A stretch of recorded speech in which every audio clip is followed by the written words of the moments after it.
En Deuteronomio 28,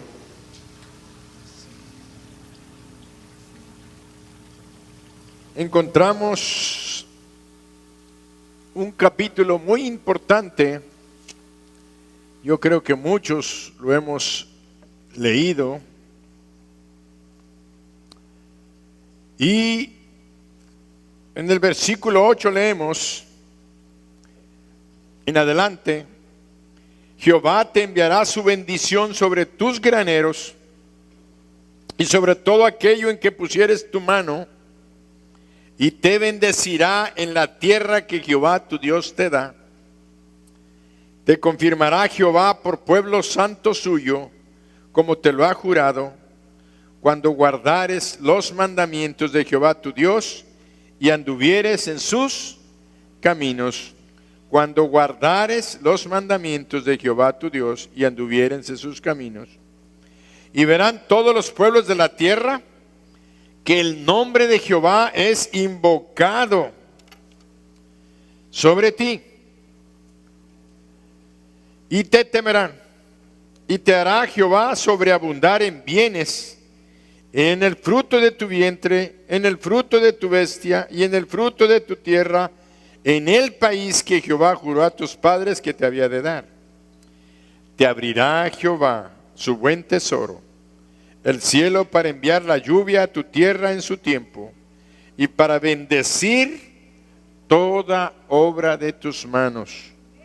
Y prestarás a muchas naciones, y tú no pedirás prestado. Te pondrá Jehová por cabeza y no por cola, y estarás encima solamente y no debajo, si obedecieres los mandamientos de Jehová tu Dios, que yo te ordeno hoy, para que los guardes y cumplas. Si no te apartares de todas las palabras que yo te mando hoy, ni a diestra ni a siniestra, para ir tras dioses ajenos y servirles. Te pondrá Jehová por cabeza y no por cola, y estarás encima solamente y no estarás debajo. Te abrirá Jehová el tesoro, el buen tesoro de su corazón, el cielo, para enviar la lluvia y para bendecir toda obra de tus manos, dice el versículo 12. Y prestarás, y tú no pedirás prestado.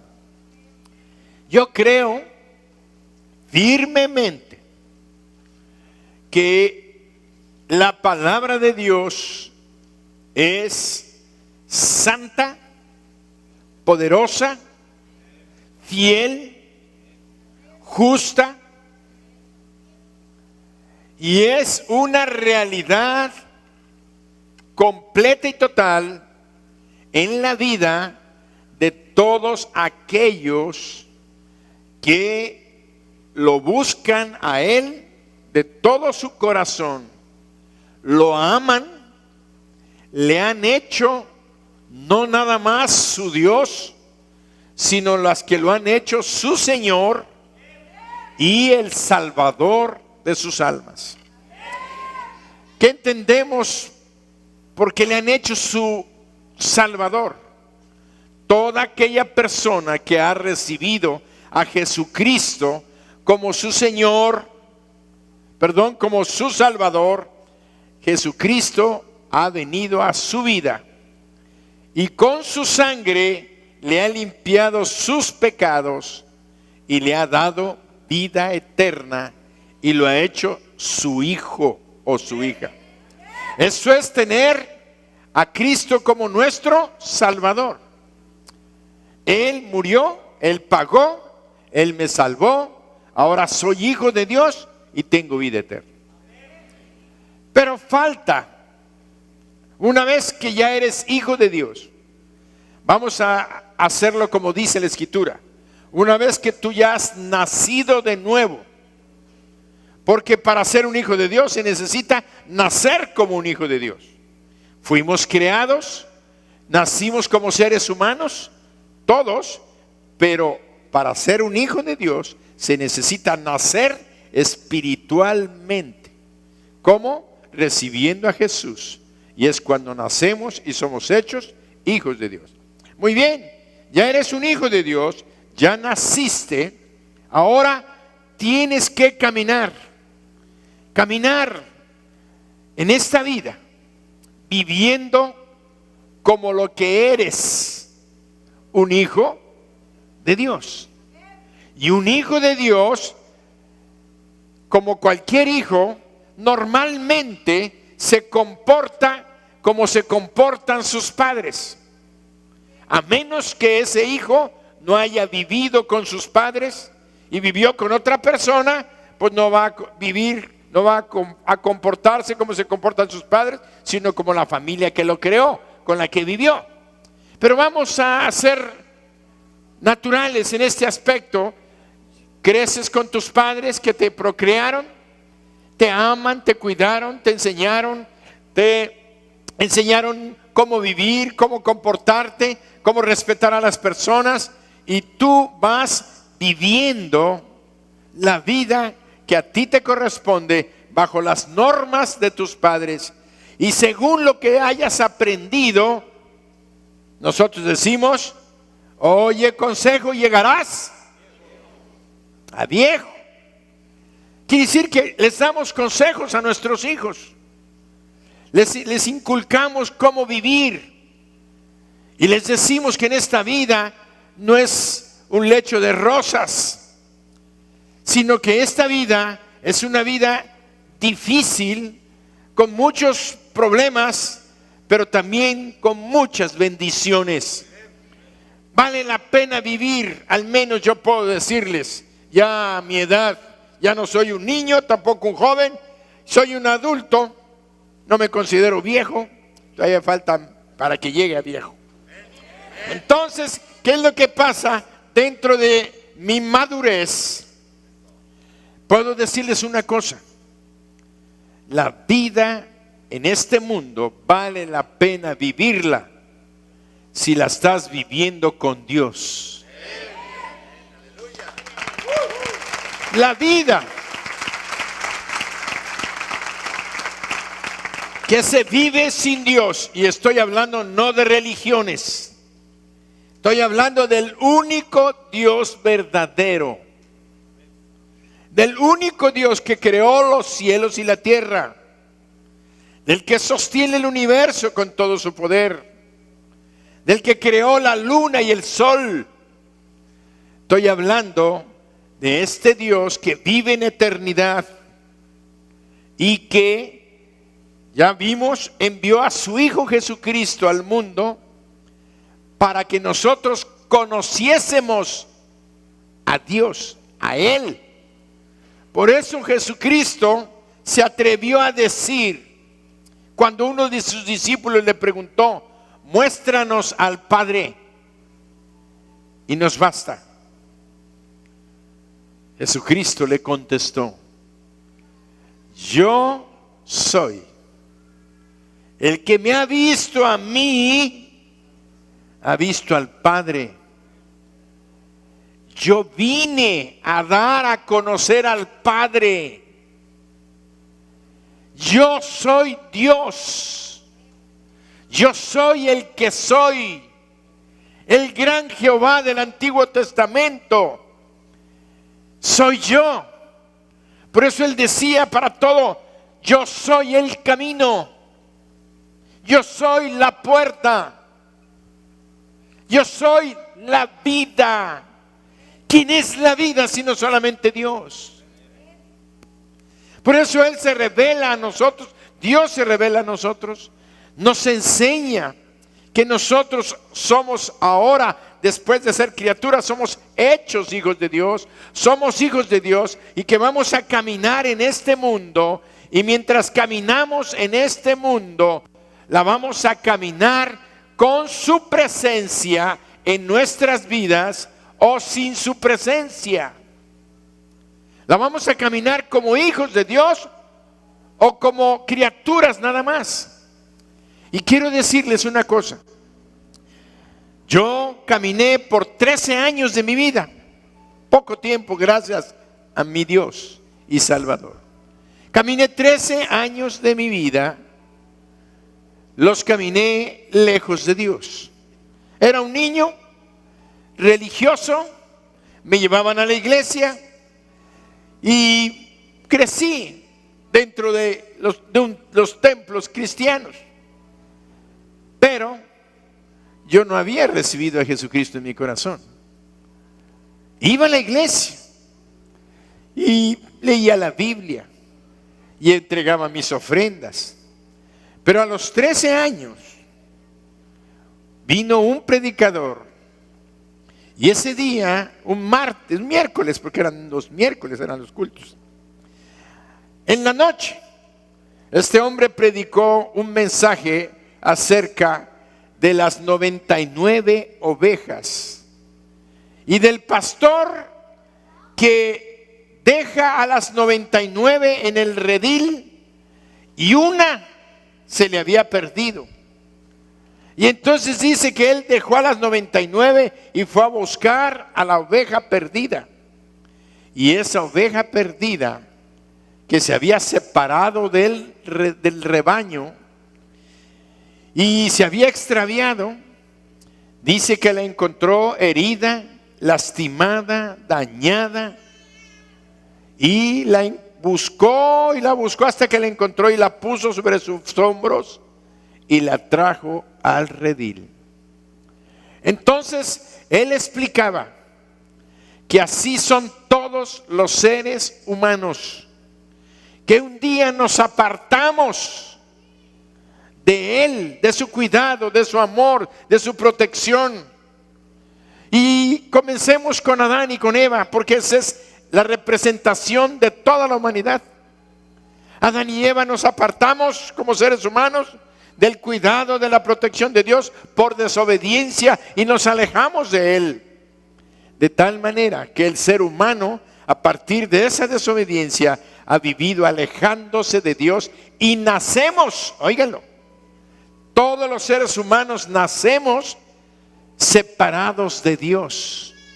¿Por qué? Porque hemos vivido, en cuanto nosotros tenemos uso de razón, nosotros empezamos a ser rebeldes, desobedientes y tenemos la necesidad de un Salvador. Alguien dirá: pastor, entonces todos los niños que nacen necesitan un Salvador. Sí, todos necesitan un Salvador, a menos que, ahí vean cómo cambió la cosa. ¿Cómo cambió la cosa cuando Cristo vino al mundo? Dice que Cristo vino al mundo y Él murió por los pecados de todos los seres humanos, de tal manera que toda persona que está consciente de su pecado necesita por fuerza un Salvador. Y un niño que después de que Cristo vino al mundo y murió en la cruz por todos los pecados y pagó por todos ellos, este niño que no ha pecado voluntariamente, que no pecó por sus decisiones, ese niño, si muere, pasa a la presencia de Dios por el sacrificio que Jesucristo hizo en la cruz del Calvario. Por eso dice la Biblia: dejad a los niños, venid a mí, y no se lo impidáis, porque de los tales es el reino de los cielos. Y vosotros, si no os hacéis como esos niños, no entraréis en el reino de los cielos. Quiere decir que este evento de los niños recién nacidos, y lo quise aclarar porque estoy hablando de mi testimonio, de que después de que tú llegas a crecer como ser humano y ya dejas aquella edad del bebito, del 1, de 2, de los 3 años de edad, donde ya empiezas a ser consciente de que es bueno y que es malo, cuando la persona ya está consciente de que está en desobediencia, de que hay un Dios y que lo que está haciendo no es correcto, es cuando aquellos niños ya necesitan un Salvador. Entonces ya le explicamos a los niños y les decimos: tú has mentido. Y la mentira es una ofensa a Dios. Y el robo es una ofensa a Dios. Y así empezamos a ver muchas cosas en la vida. De tal manera que cuando yo llegué a los 13 años de edad y me di cuenta de lo que aquel predicador decía, yo pude entender y comprender que en ese grupo de gentes que se habían apartado del rebaño y que eran pecadores y que estaban perdidos y que Él vino a buscarlos, yo me di cuenta que yo era una de esas ovejas. Ahí la representaba con aquella oveja y representaba a los 99, a los que ya habían recibido a Jesucristo, a los que ya conocían a Jesucristo como su Salvador, a los que ya formaban parte de la iglesia, a los que ya estaban salvos y entonces estaban a buen resguardo, pero aquel ser humano se había apartado y necesitaba a Jesucristo. Entonces, ahí es donde nos damos cuenta que Dios vino a buscar y a salvar lo que se había perdido. Pues bien, yo entendí que yo era ese pecador que necesitaba salvación.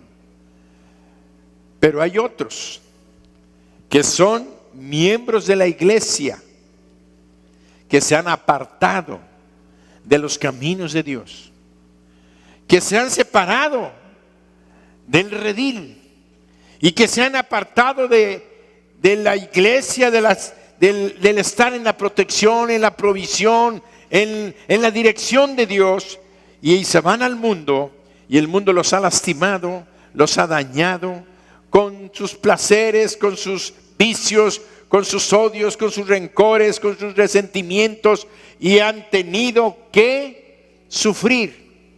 También Jesucristo vino a buscarlos y también los trae, y los trae al redil y los restituye.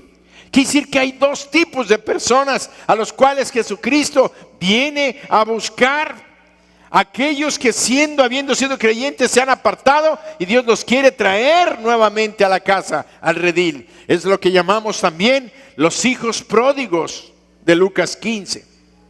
Pero también encontramos que gente que no ha conocido a Jesucristo, gente que ha pecado y que Cristo los fue a buscar para salvarlos. Y a los 13 años, yo en esa noche dije: yo soy un pecador y necesito el perdón de mis pecados, porque yo no podía considerarme de la iglesia, porque no había sido salvo. Estamos hablando de que el que es parte de la iglesia son los salvos, los que han sido perdonados, los que tienen vida eterna.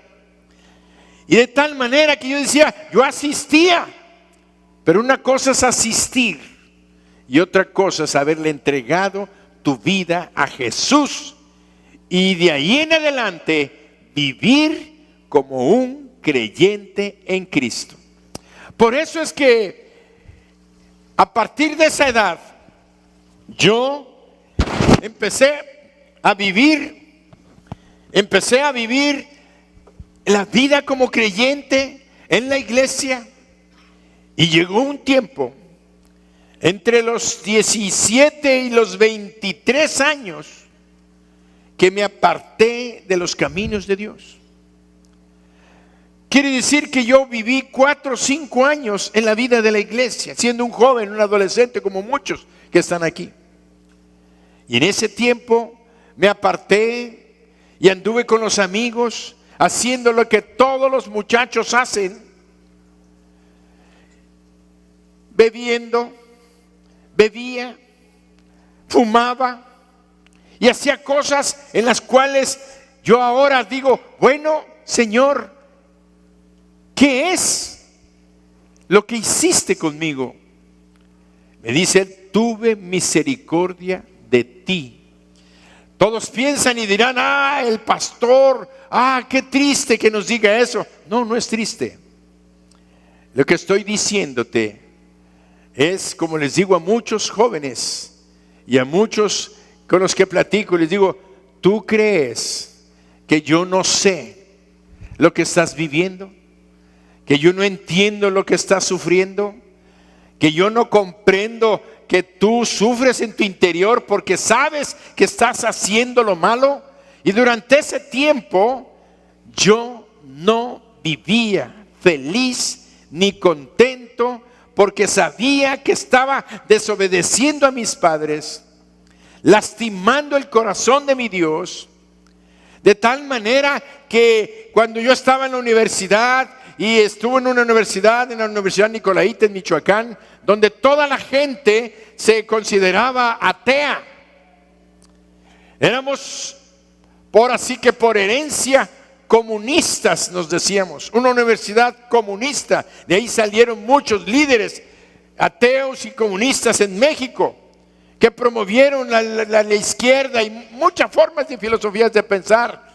Y llegó un tiempo en el que yo me califiqué como un marxista-leninista, pero decía yo, pero yo creo en Dios. ¿Por qué lo decía? Porque cuando alguien es creyente genuino, nunca niega a su Salvador en su corazón. Nunca. Y entonces cuando me decían, bueno, es que entonces tú no eres, ¿cómo dices que crees en Dios? Pues es que yo creo en Dios. Pero Marx nos enseña que la religión es el opio de los pueblos y que Dios no existe. Pues si tú quieres creer, yo estoy de acuerdo con la filosofía donde no debe de haber pobres, donde la riqueza debe de repartirse, donde todos debemos ser iguales.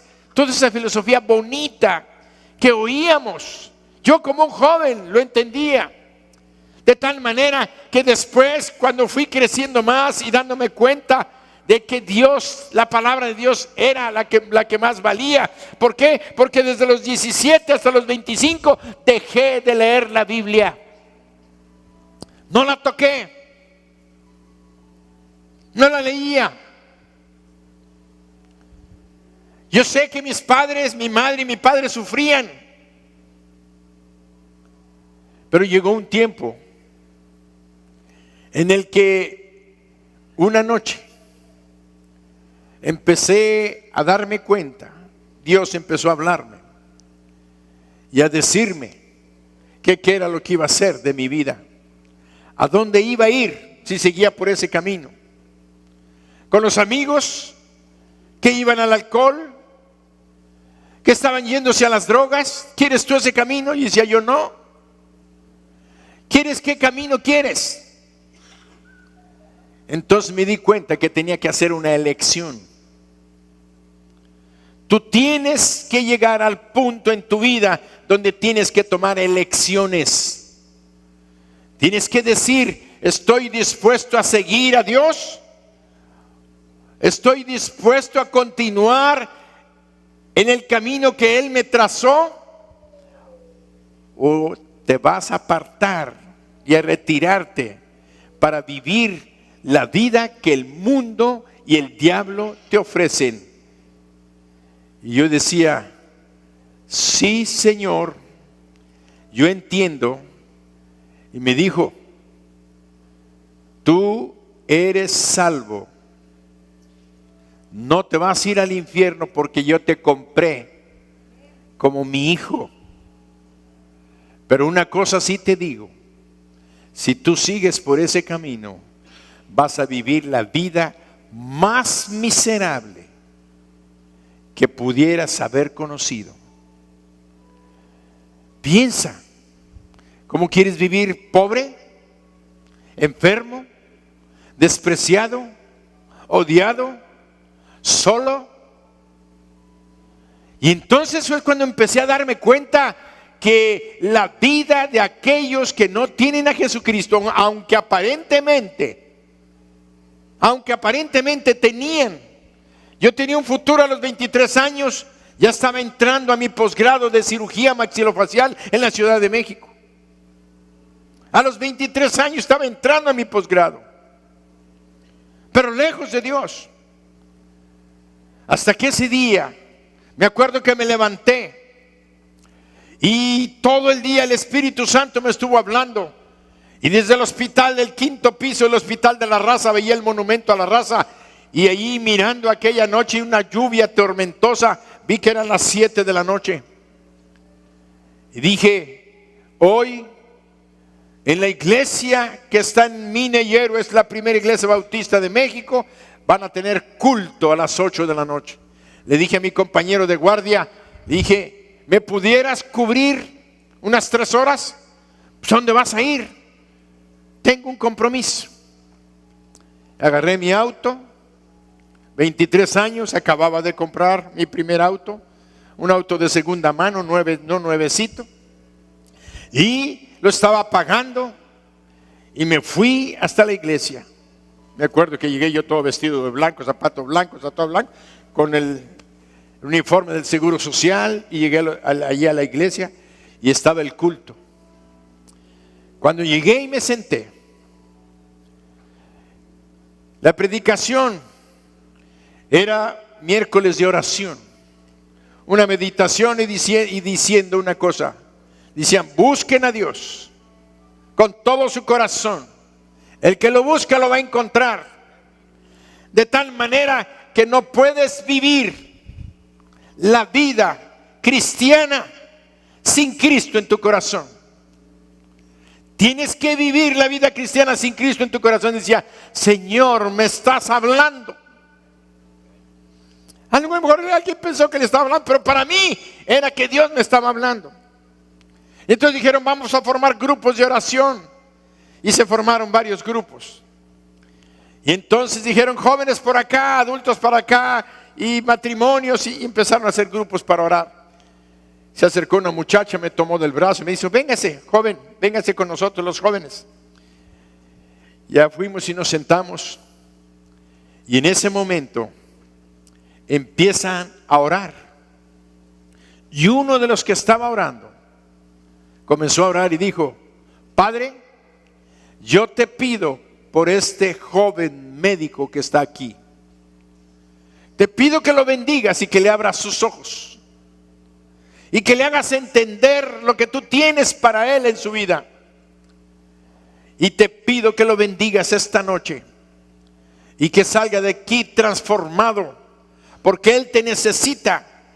Porque él necesita de ti, Señor. Y él vino esta noche buscándote a ti. Encuéntrate con él. Wow, hermanos, ahí fue la primera vez que yo pude entender lo que era una palabra profética que le estaban dando a una persona, el Espíritu Santo, para que lo hablara a través de una oración a mi corazón. Porque yo salí del hospital buscando a Dios, dije, tengo que encontrarme con él. Y más claro, esa noche no podía haber sido. Y entonces me paro y estaban ahí, terminó la oración. Y me dice aquella muchacha que me agarró, me dijo, oí lo que dijo. Yo nada más quiero decirle que Dios lo ama y que Él lo trajo esta noche para que usted cambie de vida. Y ahí fue un parteaguas. A partir de ahí aprendí una cosa: a caminar con Dios. Abrí la palabra y empecé a leerla. Hice lo que muchos tal vez no han hecho, pero yo la agarré, la tenía en mi librero, a quitarle el polvo que tenía. ¿Por qué les digo todo esto? Porque nosotros en enero tuvimos 21 días de ayuno y oración. El ayuno no es más que una práctica en la cual Dios nos entrenó, como dice su palabra. Él nos enseñó y nos mandó. Dice, y cuando ayunéis, no seáis como los hipócritas, austeros, que demudan su rostro. Que sí, que la palabra nos dejó el ayuno como un elemento para poder luchar contra los deseos de la carne. ¿Y qué es lo que hicimos durante 21 días? Le pedimos a Dios que nos limpiara, que nos sanara, que nos quitara todo aquello que nos estorbara, porque queremos ver su poder, su gloria, su manifestación en nuestras vidas. 21 días que yo sé que marcaron 2015 como un año de bendición, de expansión y de victoria. Pero les dije una cosa en enero: somos una iglesia que se va a distinguir por el ayuno y la oración, y una iglesia que va a definirse como una iglesia que va a mostrarle a la gente, una iglesia que va adelante, una iglesia que va en la vanguardia. ¿Y qué quiere decir vanguardia? Vanguardia quiere decir alguien que va con un pensamiento, con una actitud o con una forma de vivir que va adelante de los demás. Que va adelante. Alguien que es una punta de lanza.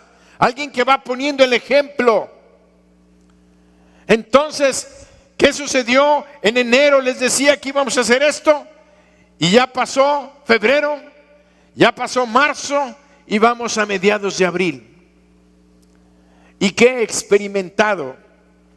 He sentido yo en mi corazón un ataque de Satanás fuerte en mi vida, de opresión, depresión. Y que lo estaba sintiendo la semana pasada y hace 15 días. Y el Señor nos ha dado predicaciones de aliento, de ánimo, de fortaleza. Y le doy gracias a Dios por lo que Él está haciendo. Pero se me acercaron dos personas. Una me habló por teléfono y la otra se acercó personalmente, que yo las considero profetas en esta iglesia. Profetas que Dios ha levantado. Hay muchos profetas, quiero decirles. No dejen de escuchar la voz de Dios. Y una de ellas me dijo: pastor, yo vengo a decirle que Dios dice que no se desaliente, que no se desanime, que siga adelante, que luche, que se esfuerce, porque Dios ha entregado esta ciudad en sus manos. Y yo sé una cosa, que Dios tiene grandes cosas para nosotros. El diablo se encarga de querer recordarte tu pasado, de querer recordarte. El diablo me dijo: ¿y qué tal si supieran los muchachos que tú cuando eras joven hacías tales o cuales cosas? Y sentí como una vergüenza, como una tristeza en mi corazón. Dije: que ellos supieran, me daría tristeza. Pero después pensé y dije: tienen que saberlo, para que sepan que Dios nunca nos deja ni nos abandona, pero que tenemos que tomar una elección. Ese miércoles, allá en México, ese día lluvioso, fue un parteaguas en mi vida. Tuve que tomar una elección: o andar en los caminos de Dios o seguir por el camino del mundo. No obstante que yo era un hijo de Dios. Pero esto va más allá. Para los que nunca han recibido a Jesucristo, tu vida va a terminar mal. Vas a terminar triste, vas a terminar solo, vas a terminar abandonado, vas a terminar enfermo, vas a terminar en la pobreza y en la miseria. Y si te mueres siendo un rico, vas a vivir siendo un pobre rico, porque tristemente sin Cristo nunca se es feliz realmente. No se puede experimentar. Puedes tener toda la gloria, todo el poder, toda la influencia, todo lo que puedas aspirar en este mundo, pero tu vida al final del tiempo vas a ver que fue la más grande pérdida. ¿Por qué te lo digo? Porque, como dije cuando leí la Biblia, la palabra de Dios es poderosa, es real y es verdad. Y Jesucristo dijo: ¿qué recompensa dará el hombre si ganare todo el mundo y al fin perdiere su alma? ¿De qué te sirve el dinero? ¿Qué te vas a llevar? ¿Qué te vas a llevar de todo el oro, la plata, las posesiones, los autos, las casas, los viajes, todo? ¿Qué te vas a llevar? No te vas a llevar nada, no puedes llevarte nada. Por eso tienes que reflexionar en tu vida. ¿Qué estás haciendo? Necesitas a Jesucristo en tu corazón. Es el único que te puede liberar de todos los odios, los rencores y de esa esclavitud donde el diablo te ha tenido. En esas cuestiones de sexo donde te sientes atrapado, el diablo te puede destruir totalmente y dejarte un vacío en tu corazón para siempre. Pero con Dios viene la paz, viene el gozo, la alegría y la oportunidad de ir adelante.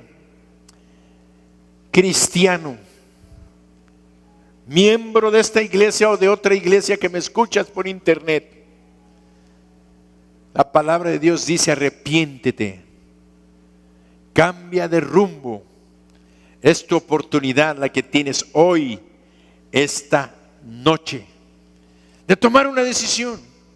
Y les decía en enero que esta iglesia va como una iglesia de vanguardia, una iglesia que va como punta de lanza. ¿Por qué? Porque Dios nos enseñó que nosotros estamos viviendo un camino de bendición y que vamos hacia el cielo para cuando estemos en su presencia. Pero mientras, el diablo va a seguir atacando, lastimando, dañando y buscando detenernos.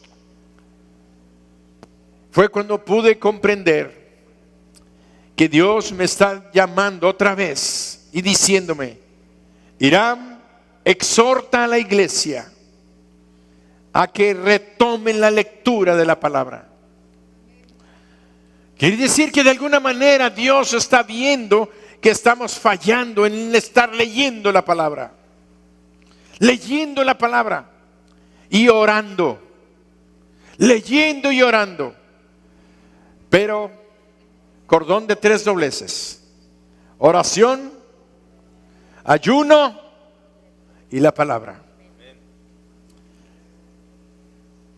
Quiero decirles que con los días va uno bajando la guardia. La otra profeta me dijo: el diablo quiere atacar y va a lastimar, va a dañar, porque está dañando muchas iglesias, está dañando a muchos siervos de Dios, líderes. Dice: necesitamos levantar los brazos, necesitamos retomar otra vez, afilar el hacha. ¿Y qué quiero decirles con afilar el hacha? Un ejemplo que ya les di durante los 21 días de ayuno y que lo leímos. ¿Se acuerdan de aquel joven leñador que quiso hacer un concurso y dijo que él era más capaz de cortar más árboles porque él era joven y fuerte que un leñador viejo que, aunque tuviera experiencia, que valía más la fuerza y la juventud que la experiencia? Entonces dice que llevaron a cabo aquel concurso entre los leñadores y el hombre de experiencia le dijo: muy bien, yo ya tengo más años, muchos más años que tú, pero bueno, vamos a comenzar. Y dice que comenzaron muy temprano y aquel empezó a dar hachazos, y un árbol para abajo y otro árbol, y el otro también comenzó a cortar árboles. Y dice que el leñador joven volteaba y veía al leñador veterano que se sentaba y agarraba su hacha y como que la acariciaba.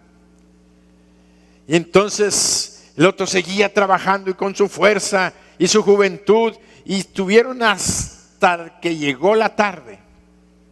Ya que llegó la tarde, vinieron y empezaron los jueces a ir a contar cuántos árboles habían derribado cada quien.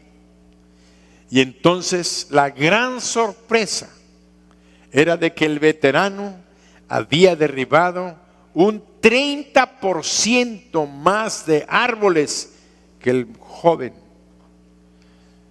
Y dice que el joven, sorprendido, ¿cómo es posible si yo no paré en ningún momento de estar golpeando y derribando árboles? Y yo lo veía que él, en momentos que se sentaba a descansar y acariciar su hacha. Y entonces dice, quiero que me diga, yo reconozco, sí, ya perdí. ¿Cómo le hizo? ¿Por qué? ¿Cuál es su secreto para poder derribar tantos árboles? Y él le dice, cuando tú pensabas que yo me sentaba a descansar, no era que buscara descansar aunque descansaba, pero aprovechaba ese tiempo para afilar el hacha.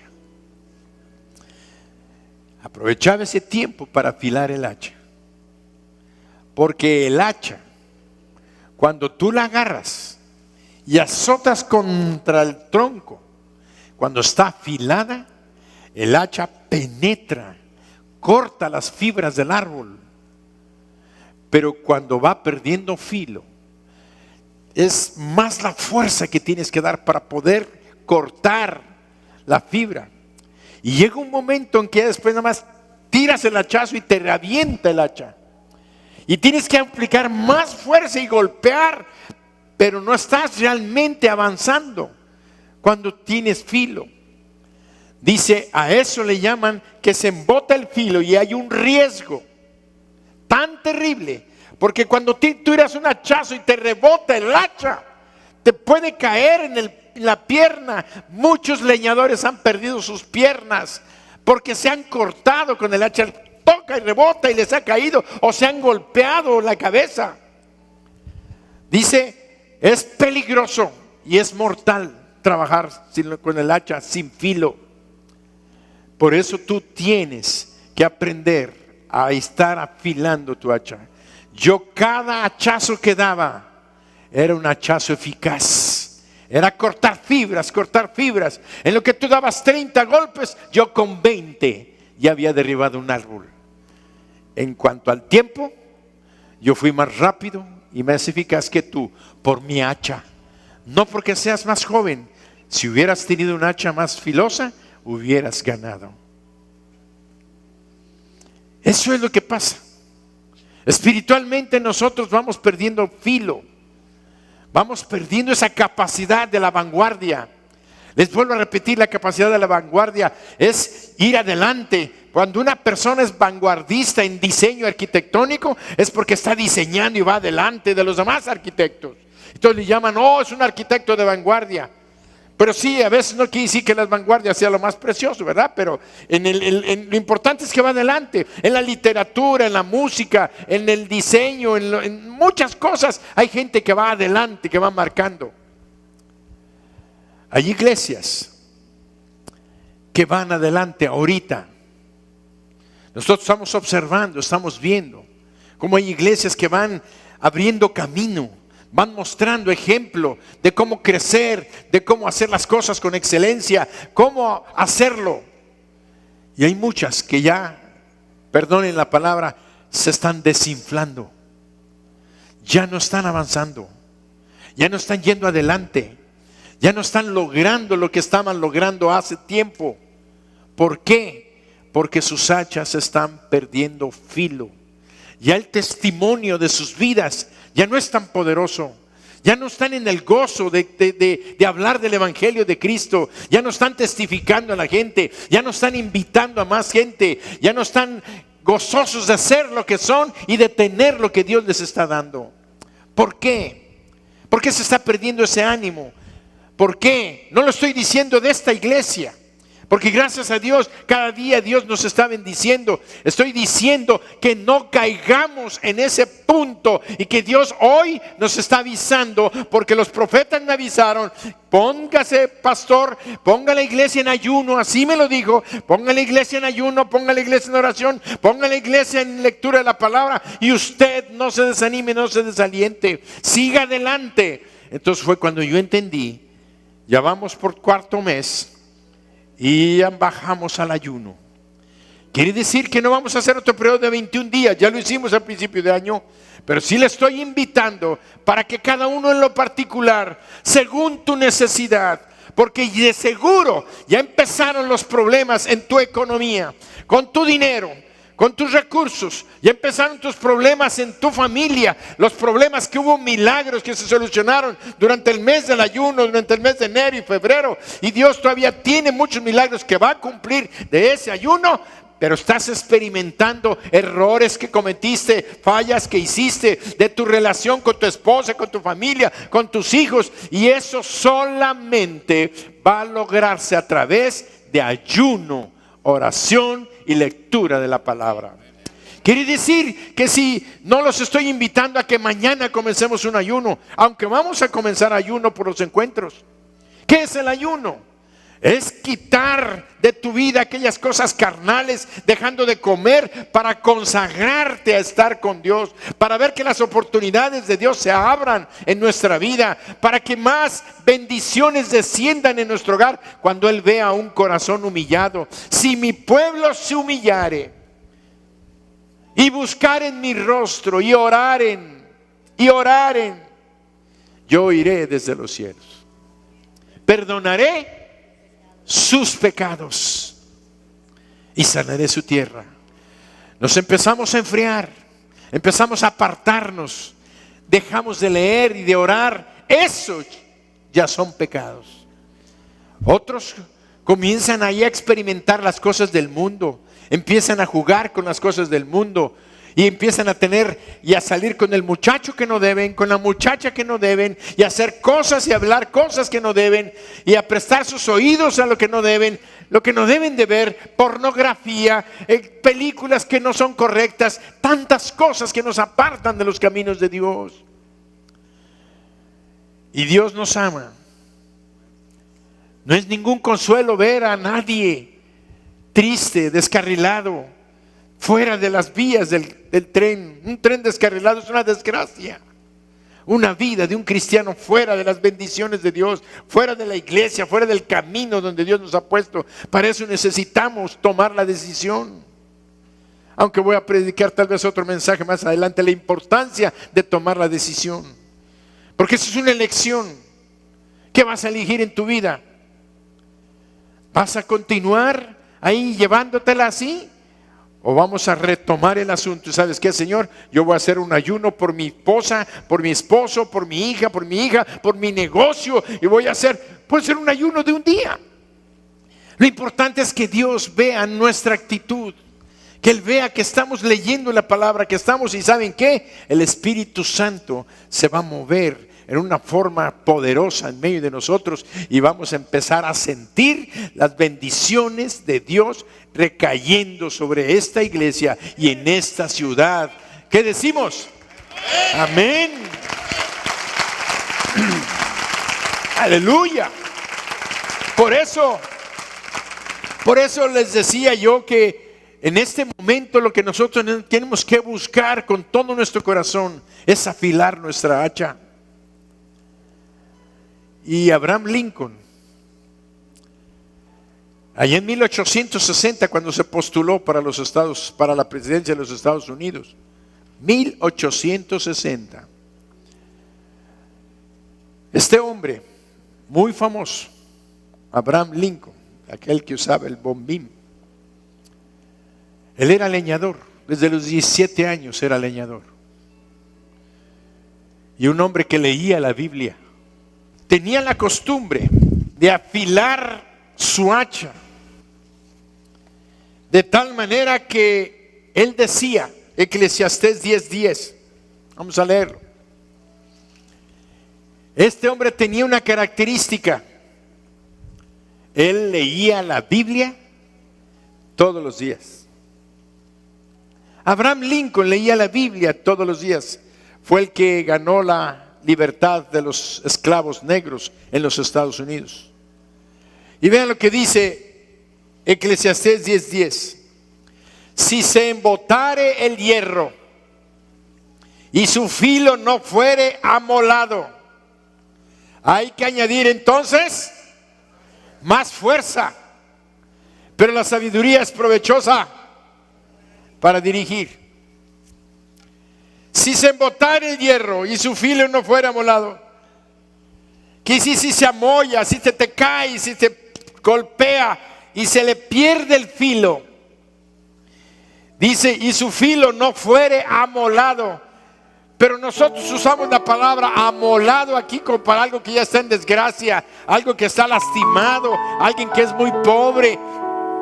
Pero ¿saben qué quiere decir amolado? Quiere decir amolar, quiere decir afilar un instrumento de corte. Y el otro significado es estar muy lastimado, sin filo, dañado o pobre. Es un significado que le hemos dado acá. Pero realmente lo que quiere decir amolar quiere decir sacar filo. Por eso cuando vi el diccionario y dice la Biblia, si se embotara el hierro y el filo, ya que se lastimó el filo, no fuere afilado nuevamente, hay que añadir entonces más fuerza. ¿Qué pasa si nosotros no ayunamos y no estamos orando y leyendo la Biblia? Nuestro filo va a perder fuerza, va a perder corte, y vamos a tener que estar golpeando, haciendo las cosas en nuestras fuerzas. ¿Qué interpreto espiritualmente yo esto esta noche? Si tú ayunas y estás en oración leyendo la palabra, el poder del Espíritu Santo va a venir a tu vida y vas a poder lograr todas las cosas que se están deteniendo, que están estorbándose: tu empleo, tu trabajo, tu economía, tus bendiciones, tu salud. El Espíritu Santo va a venir nuevamente a hacer la obra que tú has querido hacer en tus fuerzas. Por eso tenemos que ayunar. No se te olvide. No se te olvide. Entonces, ¿qué decía Abraham Lincoln? Abraham Lincoln decía que tú tienes que afilar tu hacha. Y él decía, hay tres cosas con las que tienes que afilarla. Dice, pero la sabiduría es provechosa para dirigir. La sabiduría dice, siéntate, no te desesperes por hacer las cosas, ponla en oración, ponla en ayuno, leyendo la palabra. No hagas planes y te lances a hacerlos sin primero estar en ayuno y en oración. Es como sentarse a afilar el hacha. Entonces lo que hagas vas a ser más efectivo, vas a ser más provechoso, vas a ser más cortante. Y Abraham Lincoln decía que tenían que afilar el hacha para cortar mayor cantidad de árboles, y que él usaba una lima, una piedra y aceite para dar filo a su hacha. Una lima, una piedra y aceite. La lima dicen que la usaba para que cuando se había abollado, ¿cómo le llamamos? Amellado, cuando pegas una piedra, algo sin querer, y se dobla y queda un abollado, una abolladura en el filo del hacha. Entonces no la puedes quitar con la piedra, la tienes que usar una lima. La lima es la que va a arrancar aquel doblez que está estorbando, porque si está doblado no va a entrar. Una parte del hacha va a cortar, la otra no. Entonces tienes que usar la lima. ¿Sabes qué es la lima? El ayuno. El ayuno va a quitar todos los apetitos carnales, todo aquello que tú anhelas, que tú deseas, que Dios no quiere que tú vivas. Ese cigarrillo que te da la tentación de volverlo a tomar. Una hermana vino el domingo y me dijo, no este domingo, creo que el otro, le dije, pastor, ¿se acuerda que le dije que toda mi vida he fumado? Le dije, sí. Y que usted oró por mí. Sí, pues ya llevaba 3 semanas sin fumar. Después de toda mi vida era una victoria. Todos mis hijos dijeron: mamá, no puede ser, no puede ser, es un milagro. Vamos a ir contigo a esa iglesia. ¿Y qué cree, pastor? Que ayer me desesperé y fui y compré cigarro. Y mis hijos me dijeron: ahí está, no sirve ese Dios. Entonces le dije: usted no se preocupe, usted no se preocupe, Dios la entiende. Porque venía angustiada, desesperada, casi llorando porque le había fallado a Dios y le había fallado a sus hijos. Le dije: hay que ayunar, hay que orar. Como quien dice, métale lima a eso y Dios se lo va a quitar. Porque Dios quiere la salvación de usted, de su vida, de su salud física, y quiere la salvación de su familia. Él va a abrir un milagro glorioso. Pero ¿contra qué estaba luchando? Contra la carne. ¿Contra cuál es tu pecado? La pornografía, el sexo, el alcohol, las drogas, el cigarrillo. ¿Qué es? El robo, la mentira, el engaño, los celos. ¿Qué es lo que te está impidiendo? Métele lima, ponte en ayuno y dile: Señor, venzo esto en el nombre de Jesús. Dame la fortaleza, Señor. Y orando y leyendo la palabra. Entonces la lima quita aquello carnal. Y la piedra es una piedra más fina.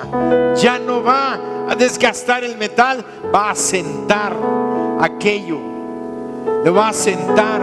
Y para eso muchos le ponen aceite, para que las rebabas que quedan en el filo no se queden ahí pegadas, sino que quede limpio y liso y pueda asentar. De tal manera que Abraham Lincoln nos hablaba de esas cosas, y esto es lo que la Sagrada Escritura dice: si se botare el filo, tendrás que amolarlos, sácale filo. Por eso en esta noche yo les invito a ustedes, para que no se lamenten de las cosas del pasado, ni se estén quejándose de las cosas que suceden, sino al contrario, nos levantemos, retomemos la guardia, declaremos que el diablo está bajo nuestros pies, que el diablo está vencido, que nosotros estamos en victoria y que vamos a retomar el ayuno. Tú puedes ayunar 1 día, 2 días, 3 días, según como Dios te haya marcado.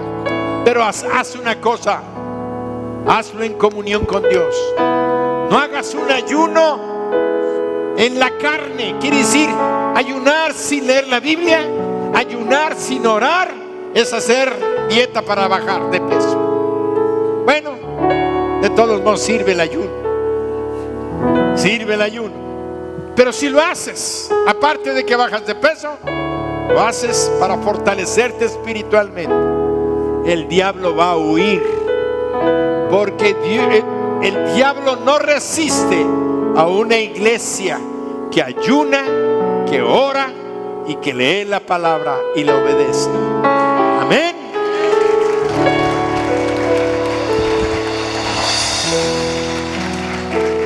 En esta noche yo quiero hacer una invitación. Hay personas que necesitan a Jesucristo en su corazón. Lo necesitan como su Salvador. Ellos saben que Él es su Dios, pero necesitas hacerlo tu Salvador y el Señor de tu vida. El Señor de tu vida, para que tú reconozcas que Él quiere gobernar tu corazón, quiere dirigirte en el resto de tu existencia, pero quiere hacerte su hijo o su hija. Quiere salvarte, quiere que tengas el perdón de tus pecados y la vida eterna. Y Dios te trajo esta noche para eso, para que tú le entregues tu corazón y seas salvo y tengas vida eterna. En el nombre de Jesús yo te invito para que cierres tus ojos allí en tu lugar y hagas esta oración. Dile al Señor: Señor Jesús, en este momento reconozco que soy pecador o pecadora y te entrego mi corazón y te pido que me perdones, que me limpies de toda mi maldad, que me limpies con tu sangre todos mis pecados y que me des la vida eterna. Hoy declaro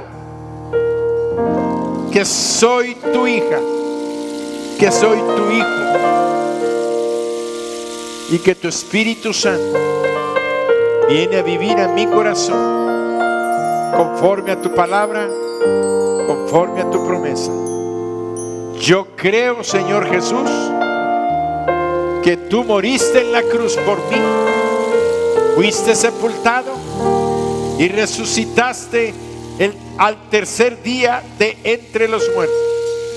Yo lo creo en mi corazón y te acepto como mi Dios, mi Señor y el Salvador de mi alma. Amén. Si tú hiciste esta oración, yo te pido que me lo señales levantando tu mano, así como lo estoy haciendo, porque quiero darle gracias a Dios por ti. Quiero darle gracias a Dios por tu vida en esta noche. Levanta tu mano ahí donde estás. Dios te bendiga, Dios te bendiga, Dios te bendiga, Dios te bendice, Dios te bendice. ¿Alguien más? Dios te bendice acá, de este lado, varón. ¿Alguien más? Voy a pedirles que se pongan de pie. Pónganse de pie y pasen. Voy a orar por ustedes. No les dé pena. Pasen al frente. Pasen. Denles un aplauso. Denles un aplauso.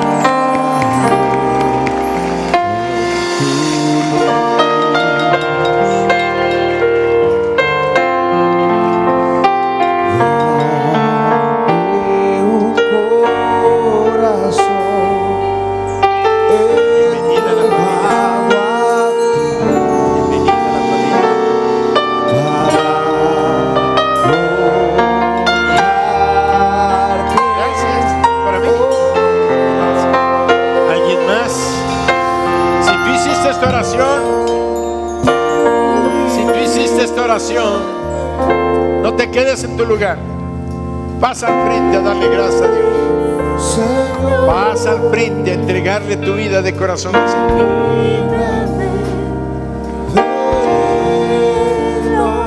¿Alguien más? Cierren sus ojos. Vamos a darle gracias a Dios por estas vidas. Hoy hay gozo en el cielo. Hay gozo en el cielo por estas almas. El Señor está feliz y contento con ustedes. Padre, en el nombre de Jesús, bendigo a estas damas y a estos caballeros y a esta niña que está aquí delante de ti. Señor, los cubro con tu sangre preciosa. Te pido que los bendigas, que envíes a tus ángeles poderosos a cuidarlos y a protegerlos de todo mal. Te ruego, Padre, que les proveas en toda su necesidad. Y si alguno de ellos está enfermo, en este momento, en el nombre de tu Hijo Jesús, los declaro sanos, sanos, sanos totalmente en este momento. Haz sanidad en sus cuerpos. Amén. Dale un aplauso al Señor. Atrás de ustedes hay una persona que les va a dar un abrazo en el nombre de Jesús.